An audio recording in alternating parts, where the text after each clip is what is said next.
Hello, welcome to Underlords Universe, and I am Brian, and I'm normally here with some of my creative colleagues. I say creative because this channel exists for a place where we discuss the things that keep us creative in our old age. I am part of a creative conclave known as the Underlords of the Overworld, and we write music, we record music and stuff. But more on that later if you're interested. Right now, if you've stumbled across this, it's probably because you're a Rush fan, and maybe you're interested in some dude's opinion about the new R50 or Rush 50 box set, and that's what I'm going to chat with you about today. Like I said, normally I have either Brent or Josh or one of our fellow creative people on with us, but it's just me today. So, and that's partly because as big a Rush fans as those guys are, they opted not to buy this thing.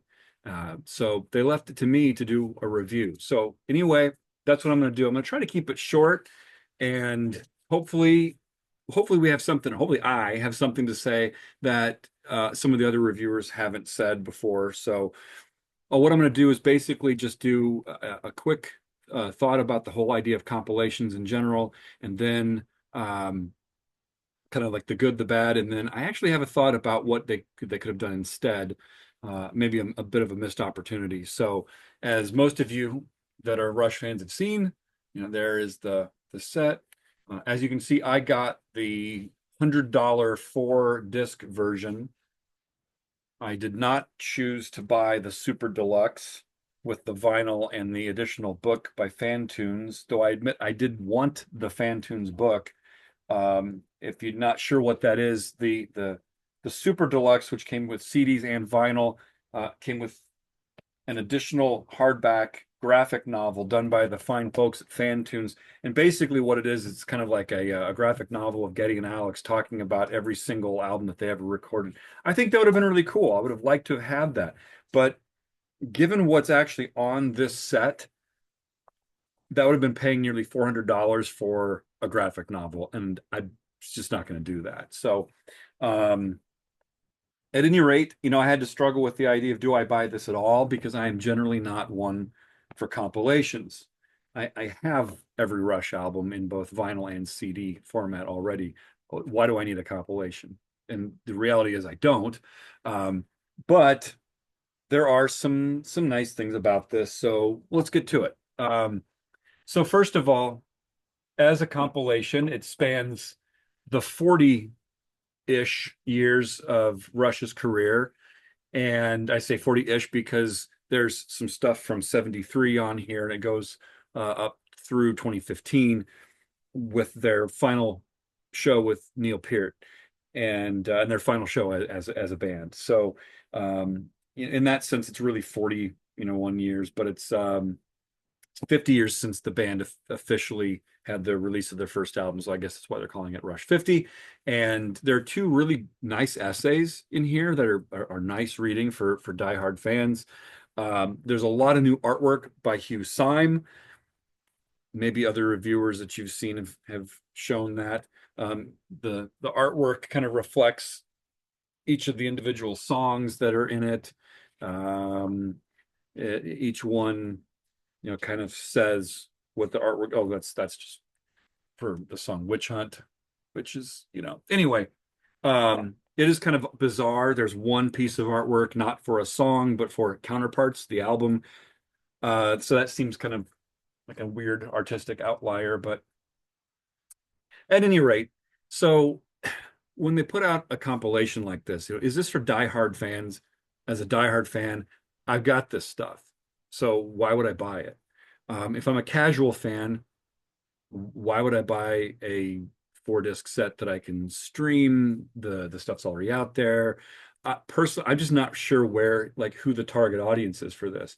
Um, it, to that point, though, it is a nice overview of their recorded work, both studio and live. A little over half of this, I believe, is live, and all of the live stuff come from uh, the existing live albums and also live tracks from the super deluxe sets that had been released for 2112, Farewell to King's Hemispheres, and Permanent Waves. So they did a nice job of really representing pretty much every period of the band from the beginning all the way to the end. So yeah, that's cool. I own all of the other Super Deluxe box sets, so I'm one of those people that maybe you could say is a glutton for punishment and willing to part with my money a little too quickly. But here's my thought on why I choose to. First of all, I like physical media. I'm a tactile person. I like having the actual material. I like physical albums. Um, Again, I'm not a big fan of compilations. Here's another Rush compilation that I do have, Rush Retrospective 3. I do not own Retrospective 1 or 2. The reason I have Retrospective 3 was because it contained remixes of Earthshine and One Little Victory. And I just had to have those remixed.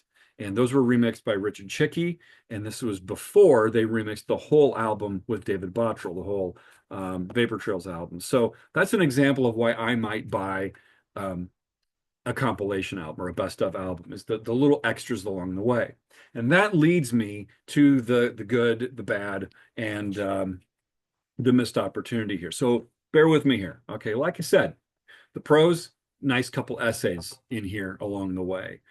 There are 4 songs by my count. So if you're a Rush fan, if you've got this set, and if you see that I've messed this up, please, let me know. But there are 4 songs that were never officially released in any format whatsoever. And that would be, excuse me, let me restate that. 2 songs that had never been released in any format whatsoever, and then a live version of Anthem from Electric Lady Studios recorded in 74, and an alternate version of The Trees with a different guitar solo. It's called the Vault version. The other 2 songs are Bad Boy and Garden Road. So if you count those together as 4, that's Bad Boy, Garden Road, Anthem, and then a different mix with a different guitar solo of The Trees. There's also 1, 2, 3, 4, 5. I'm sorry, not 4, 5. I misspoke, 5. So because you also have a medley of What You're Doing, Working Man, and Garden Road, which was recorded in LA on August 1st, 2015. That's the last show that they ever played. So I misspoke. Five tracks, 5 songs that had never been released in any format before. There are other songs that had never been released on vinyl or CD. And 2 of those had never been available to a mass audience at all. And those 2 are a Buddy Holly cover, Not Fade Away, and an original called You Can't Fight It, written by Geddy Lee and John Rutsey. So that's kind of a unique thing. I just had to have an official release of that because it's their first single that they recorded before the debut Rush album, and it's the only song in the entire Rush catalog that has a John Rutsey writing credit. So Not Fade Away was the A side of the single. You Can't Fight It was the B side of the single. So it's great to see that released in an official capacity. There's also the Working Man Vault edition, which is a new mix of the song. It's nominally different, but it's both mostly because it has, again, a different guitar solo, much like The Trees has a different guitar solo. So that had been originally released as a digital only release at one point, and I think it may have been on a video game, but someone out there that's into that stuff could maybe verify that. I'm not a video game person. There's also live versions of Need Some Love and Before and After from the Laura Secord secondary school performance that was filmed for a Canadian Bandstand that has John Rutsey on it. And so that's cool. That's great. And then there are, like I said, a few tracks with Neil Peart live from 74, the aforementioned Anthem from Electric Lady, Bad Boy, and Garden Road. So those are some really, I think, really positive things about the Rush 50 set. The cons, well, I mean, you can stream the whole thing for the cost of whatever your streaming service is. Or you can pay a lot of money for this thing. honestly, for just a handful of songs, I had to think till the last minute of whether I wanted to part with $100 for this. Ultimately, I did. So the cons, it's a little expensive for what it is. Here's the other thing that I think is a con. And con, I mean like pro and con, not like they're conning you, okay? But a downside. All of this previously unreleased stuff had been widely circulated on in bootlegs, with the exception of the new version of the trees. And again, by new version, we mean it's got a different guitar solo in it. And the final medley with Neil Peart and the last thing that the band had played live, which again, it's cool to have that. What You're Doing, Working Man, Garden Road, that medley. But those are the only two things that had not been widely circulated in bootleg format.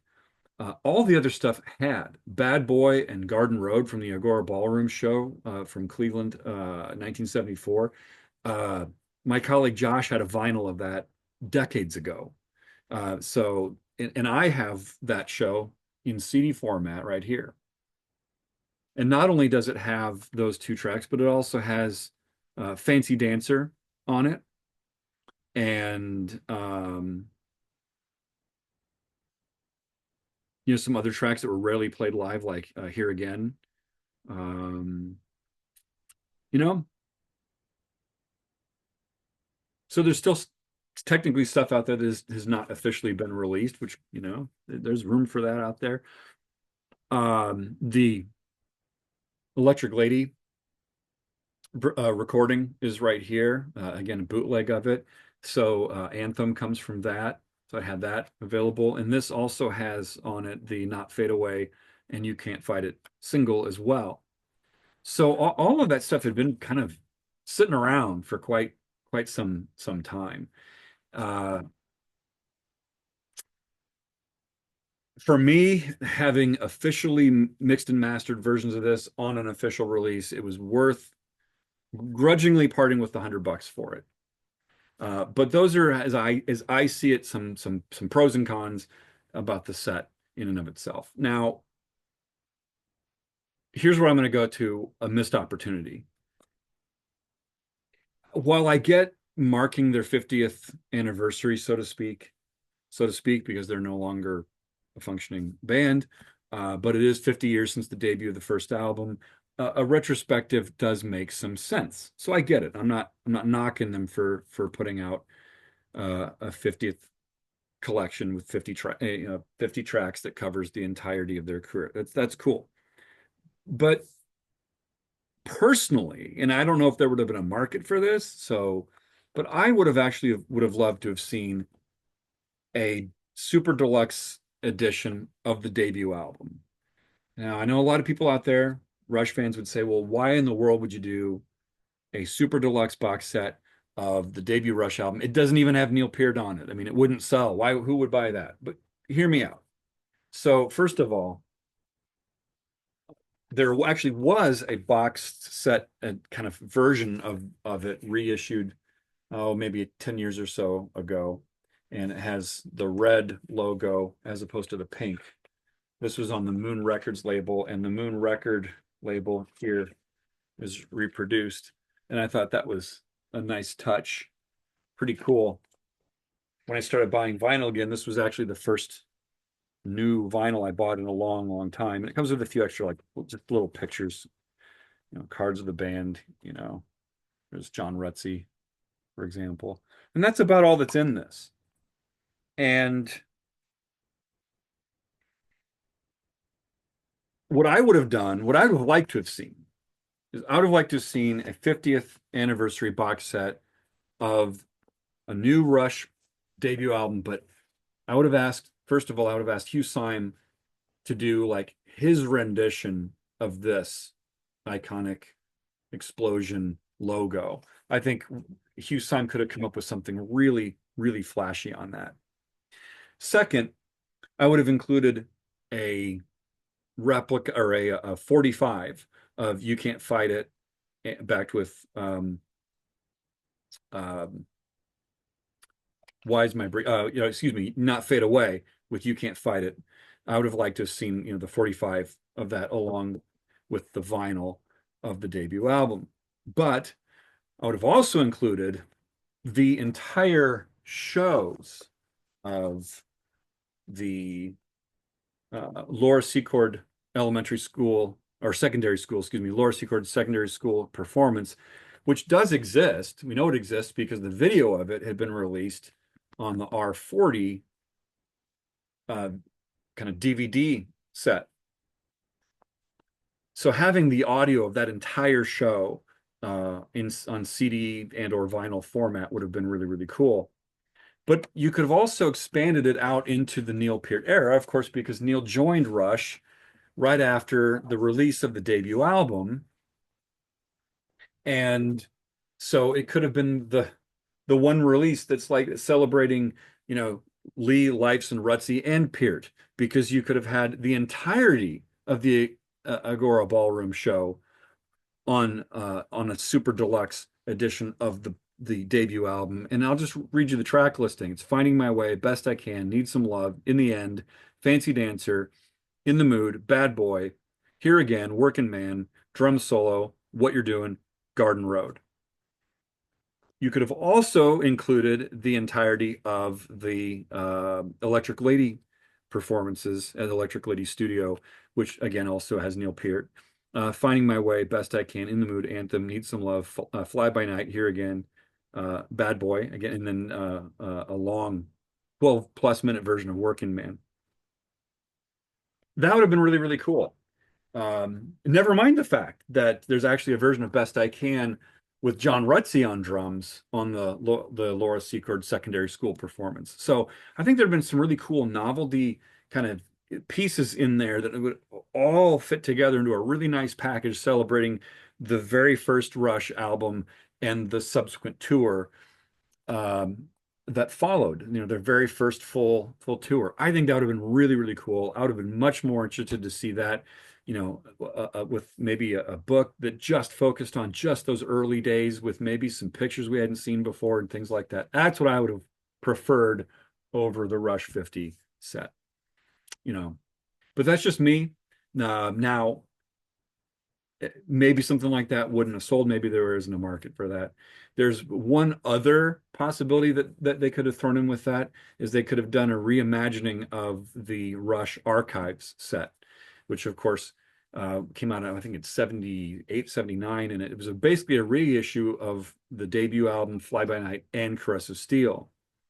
And they could have done something, super duper deluxe box set with Rush, Fly By Night, Caress of Steel as Rush Archives, a new deluxe version of Rush Archives, along with the kind of bonus stuff I was just referring to.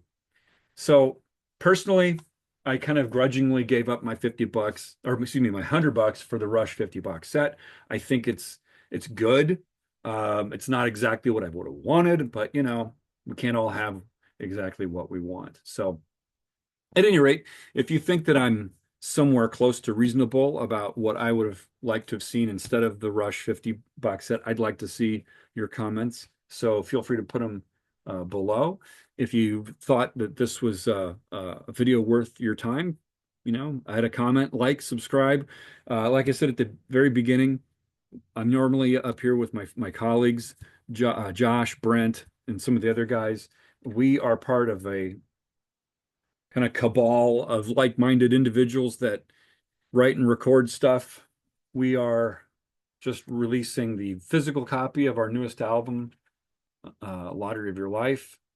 And we've done previous albums. We're kind of a conceptual project. Some of it's instrumental, some of it has vocals.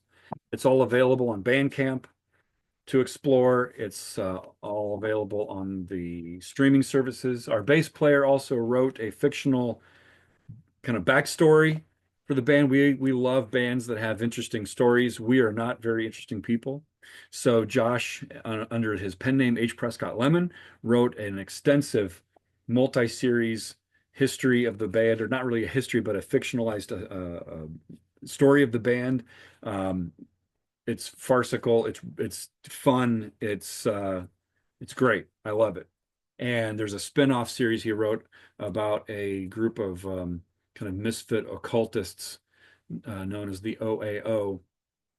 And the first volume of that is called The Consciousness Eater. So his books under H. Prescott Lemon are available on Amazon. If you're interested in checking out independent artists like us, that'd be great. We really appreciate it. And if you're a Rush fan and you want to check out the other stuff we've done on Rush, I'll put some links below. We had Brent, myself, Josh, and a special guest, John Heinlein, who is a Rush aficionado, a friend of ours. The four of us did a multi-series discussing and ranking the Rush albums. So if you're interested, I'll put links to those below as well. And like to know your thoughts. So at any rate, that's about it for me. And thanks for tuning in and have a good one.